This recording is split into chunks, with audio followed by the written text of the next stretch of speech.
Parler de liberté n'a de sens que de pouvoir dire aux gens ce qu'ils n'ont pas envie d'entendre. Bonjour Edwy Plenel. Bonjour. Vous êtes le patron et fondateur de Mediapart. Vous publiez À gauche de l'impossible aux éditions La Découverte. Quand je disais ça, c'était Orwell. D'ailleurs, vous le citez dans ce bouquin. C'est votre philosophie ? Oui, je pense qu'en tant que journaliste, on est là pour apporter des problèmes, pour lancer des alertes, pour montrer ce qu'on ne sait pas. Et c'est comme ça qu'on réfléchit, c'est comme ça qu'une société se met en cause, c'est comme ça qu'elle débat. C'est notre rôle démocratique au service du droit de savoir des citoyennes et des citoyens. Vous êtes celui qui a porté les problèmes, vous venez de dire. Ça ne Oui. plaît pas à tout le monde, ça. Hein ? Non, ça fait réagir ceux qui sont installés, ceux qui ne veulent pas remettre en cause leurs privilèges, leur pouvoir, parfois leur corruption, parfois leurs mensonges. Donc on les dérange et du coup, comme toujours, quand on veut noyer son chien, on dit qu'il a la rage. Ils ne nous répondent pas, ils ne nous lisent pas. Ils ne discutent pas nos informations qui sont toujours vraies, mais du coup, ils essayent des calomnies, des campagnes de discrédit. Mais on a le cuir épais. Oui. Alors, vous êtes en une du Figaro Magazine, à la rubrique Les Nouveaux Intolérants, avec d'autres d'ailleurs. Vous êtes dans Marianne, à la une aussi, les 10 donneurs de leçons. C'est vous. Vous êtes fait, j'ai presque dit, allumé par Gérard Darmon, un acteur à la télévision. On l'a vu avec Laurent Ruquier, qui dit « Oh, vous tremblez en parlant, il ne vous aime pas ». Qu'est-ce que ça veut dire tout ça, toutes ces attaques dont vous êtes l'objet ? Ça veut dire un air du temps où toutes sortes de gens perdent les repères et n'aiment plus la démocratie. En fait, ce sont des gens qui ne supportent pas que des journalistes fassent leur métier. Nous, on n'est pas, à la différence du Figaro Magazine, de ces chaînes d'opinion, du côté des opinions, du côté du blablabla des commentaires. On apporte des informations d'intérêt public. J'ai demandé à M. Darmon, citez-moi une information en 15 ans d'existence de Mediapart qui a été fausse, qui n'ait pas été utile, qui n'ait pas provoqué des enquêtes judiciaires. Et d'ailleurs, il faisait ça au service de son ami, le garde des Sceaux. Et grâce aux révélations de Mediapart, M. Dupond-Moretti, comme vous le savez, est mis en examen pour conflit d'intérêts dans une enquête lancée par le parquet national financier. Donc voilà, nous faisons notre rôle, quels que soient les intérêts en cause, quelles que soient les majorités politiques. C'est un rôle démocratique. Et que des gens ne le supportent pas est une alerte qui pave la voie du fascisme, de l'extrême droite, de celles et ceux qui l'incarnent aujourd'hui, c'est-à-dire d'une régression. La démocratie, c'est un écosystème avec des pouvoirs, des contre-pouvoirs et justement une presse indépendante qui dérange, qui bouscule. Oui. Et ne pas la respecter, ce n'est pas ne pas nous respecter nous, c'est ne pas respecter la démocratie, l'exigence de démocratie. Oui, mais alors vous dites au fond, parce que là j'ai cité Marianne, le Figaro Magazine, le service public France 2 en l'occurrence, émission de Ruquier. Vous dites quoi ? Ça reflète qu'il n'y a pas un pluralisme réel dans les médias aujourd'hui ? Ça reflète une régression, où au fond on préfère le clash des opinions au respect des informations. Il n'y a pas de débat public véritable si on ne met pas au cœur les vérités. Des vérités de fait sur le présent, et c'est notre travail de journaliste. Des vérités de fait sur le passé, et c'est ce que les historiens montrent en montrant que Éric Zemmour est un falsificateur de l'histoire, qui travestit notre histoire, qui en fait un récit totalement légendaire, totalement irrationnel. Donc sans ce rapport à la vérité, il n'y a plus de démocratie, parce que du coup c'est mon opinion contre la vôtre. Et très vite, mon identité contre la vôtre, mon préjugé contre le vôtre, ma communauté contre le vôtre. C'est la guerre de tous contre tous. CNews, la chaîne de l'oligarque Bolloré, c'est cela. Ce sont des chaînes de guerre civile où on peut tout dire, et surtout le pire. Le règne des opinions, ce peut être la mort des informations. Oui. Et nous, journalistes, et Mediapart, toute son équipe l'incarne, nous sommes au service des informations. On peut avoir des points de vue discutables. Le seul critère, c'est est-ce que nos informations sont utiles et ont aidé à relever le débat public ? Eh bien, je réponds oui. Oui, regardez, ça s'appelle Média Crash, c'est un film que vous coproduisez, Mediapart, voici la bande-annonce. Maintenant, on va vous montrer un document. Enfin, c'est insupportable. Je veux pas que vous répondiez. C'est plus une émission de débat. Alors, si vous n'êtes pas content, vous partez.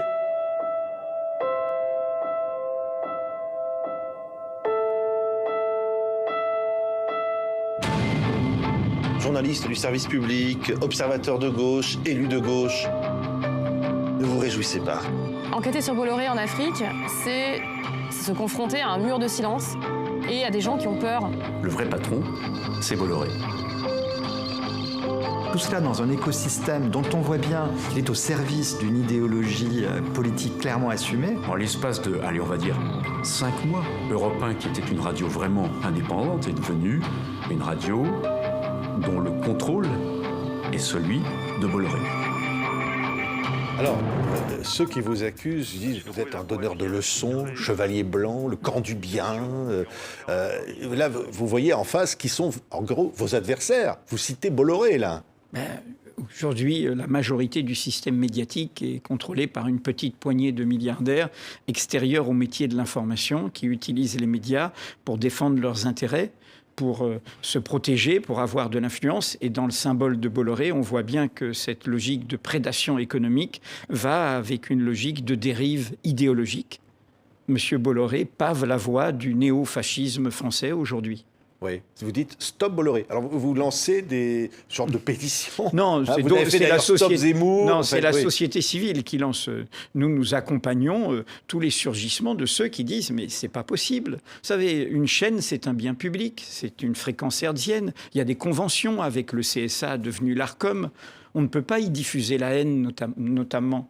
On ne peut pas y diffuser l'appel à la discrimination. On ne peut pas stigmatiser une partie de notre peuple parce qu'il est de culture, d'origine ou de croyance musulmane. Tout ça devrait être impossible. On ne peut pas laisser se diffuser cela. C'est comme ça que commence le pire. Oui, si je cite, Marianne dit, vous voyez des islamophobes partout. Nous ne voyons oui. Tout ça est ridicule. En revanche, comment dire ? S'il y a de l'antisémitisme, s'il y a de l'islamophobie, s'il y a de la négrophobie, s'il y a du racisme, il ne s'agit pas d'une question de partout ou de nulle part. Il s'agit qu'au moindre acte qui blesse l'article 1er de la Déclaration des droits de l'homme, nous naissons libres et égaux, sans distinction d'origine, de croyance, d'apparence, eh bien le moindre acte doit être condamné. Et nous sommes au service... au fond, d'une radicalité démocratique. Et ce livre que vous tenez dans les mains, c'est un manuel de résistance par rapport à une catastrophe qui est sous nos yeux. Elle n'est pas à venir. Elle est là, elle est devant nous. Entendez toutes les horreurs qui actuellement se déversent dans notre débat public. Et donc, on nous attaque parce que, au fond, depuis que nous existons, nous avons alerté sur ce qui allait advenir. Et aujourd'hui, c'est là, nous y sommes. Et nous y sommes en France et nous y sommes dans un paysage international bien dangereux. Il suffit de voir ce que fait M. Poutine, que l'extrême droite soutient, nul hasard. Eh bien, dans ce cas-là, il faut s'en tenir aux principes, défendre les principes. Et on ne barguine pas sur les principes. On ne barguine pas sur, au fond, l'égalité naturelle.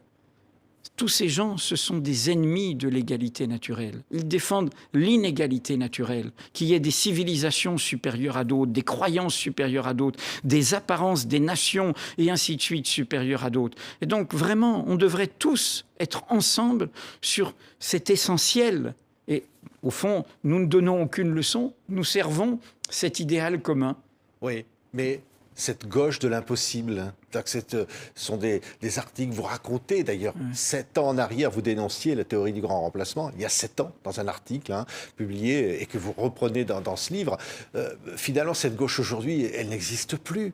Si, elle est dans la société. Votre gauche, Edwy Plenel. Elle est dans la société, elle est dans le mouvement de la société. Vous savez, c'est quoi la gauche avant d'être des incarnations partisanes ? C'est un refus. C'est dire non à l'ordre existant. Dire non à ce qui est. Et on pourrait dire la même chose du mouvement des Lumières, du mouvement de la République. C'est le refus de ce qui se croit installé. Donc des injustices, donc des dominations, donc des inégalités. C'est la conquête infinie de droits nouveaux. C'est ça ce qu'on appelle la gauche. Mais c'est vieux, j'allais dire depuis Spartacus, se lever quand il y a une injustice. se lever quand il y a un mensonge, se lever quand il y a une oppression. Eh bien, c'est comme ça que nous avons toujours avancé, qu'il s'agisse des questions sociales, des questions féministes, des questions décoloniales ou des questions écologiques aujourd'hui. Oui, oui. Vous parliez d'une sorte de superficialité médiatique.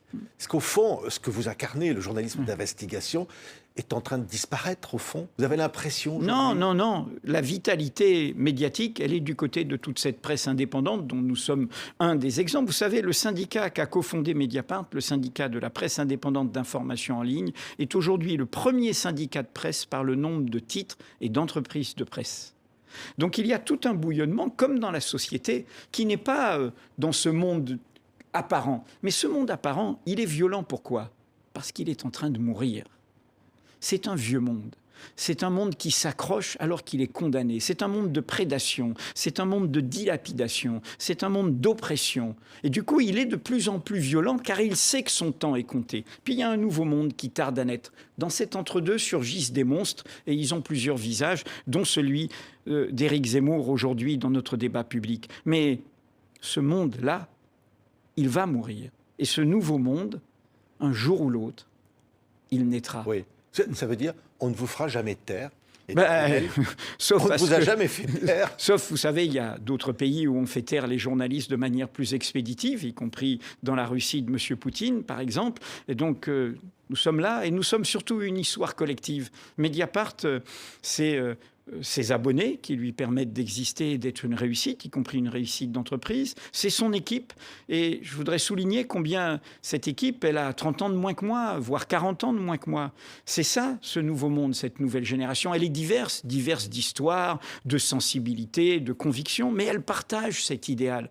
Et quand même, ça redonne confiance, y compris dans notre métier, Patrick, dans ce journalisme. Nous sommes des fantassins de ce droit fondamental des citoyens. Regardez dans le monde entier, les journalistes se lèvent au service de ce droit de savoir des citoyens. Ils sont, vous savez, on retrouve l'idéal au fond du journalisme tel qu'en parlait Victor Hugo, tel qu'en parlait Baudelaire, tel qu'en parlait Jules Vallès. C'est ça le journalisme, être au service de la démocratie. Pas des haines, pas des peurs, pas de ces opinions qui divisent et qui montent chacun les uns contre les autres. Oui, si je prends dans les quelques derniers jours, vous dénoncez Fabien Roussel, candidat du Parti communiste à l'élection présidentielle pour avoir occupé un emploi, disons, pas très documenté au service d'un parlementaire. Ça ne vous a pas convaincu ? Non, mais vous savez, on ne dénonce pas, on révèle des faits d'intérêt public. En l'occurrence, c'est tout simple. Depuis qu'il y a un financement public des partis politiques avec l'argent de nos impôts, grâce déjà à des révélations journalistiques depuis 30 ans, il n'est pas normal que l'argent de l'Assemblée nationale serve à payer des permanents politiques. Oui. L'argent de l'Assemblée nationale, c'est pour des collaborateurs de Parlement. Il a bien travaillé. Eh bien, notre enquête montre que c'est tout l'inverse.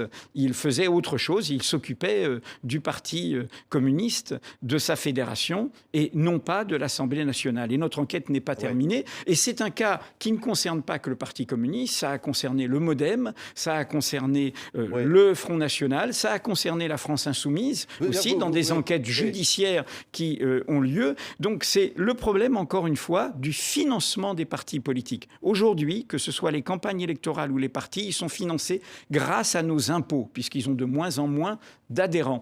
Eh bien, s'ils sont financés par nos impôts, ils ne doivent pas faire d'autres combines. Et si on travaille pour l'Assemblée, on ne travaille que pour l'Assemblée, pas pour le parti politique. Oui, mais alors, vous aviez envoyé un tweet assez élogieux de la manière dont Jean-Luc Mélenchon conduit sa campagne. Derrière, vous avez dû vous justifier en quelque sorte en disant oui, mais s'il y a des actes chez la France Insoumise, on le dénoncera.